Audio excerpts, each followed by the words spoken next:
சுவாரஸ்யமான செய்திகளை தெரிந்து கொள்வதற்கு முன்னாடி நீங்க இன்னும் நம்ம சேனலை சப்ஸ்கிரைப் பண்ணலையா? அப்படின்னா உடனே சப்ஸ்கிரைப் பண்ணிட்டு பெல் ஐகானை கிளிக் பண்ணிக்கோங்க. அப்பதான் உங்க ஊர்ல என்ன நடக்குதுன்னு உங்களுக்கு தெரியும். பிரதமர் மோடியின் வருகையொட்டி சேலம் விமான நிலையம் மற்றும் தேசிய நெடுஞ்சாலை பகுதிகளில் வெடிகுண்டு நிபுணர்கள் சோதனை மேற்கொண்டனர்.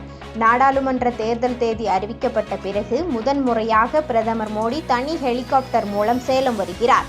கெஜல் நாயக்கன்பட்டியில் பாஜக சார்பில் ஏற்பாடு செய்யப்பட்டுள்ள பொதுக்கூட்டத்தில் கலந்து கொண்டு பிரதமர் மோடி பேச உள்ளார்.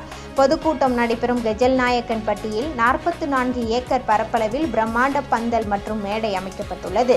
பொதுக்கூட்டம் நடக்கும் மைதானம் முழுவதும் பாதுகாப்புக்காக போலீசார் கட்டுப்பாட்டிற்குள் கொண்டுவரப்பட்டுள்ளது. பிரதமர் மோடி சேலம் வருவதையொட்டி சுமார் 2500க்கும் மேற்பட்ட போலீசார் பாதுகாப்பு பணியில் ஈடுபட்டுள்ளனர். மேலும் பாதுகாப்பு கருதி வானில் ட்ரோன்கள் மற்றும் ஆள் இல்லாத விமானங்கள் பறக்க தடை விதிக்கப்பட்டுள்ளது.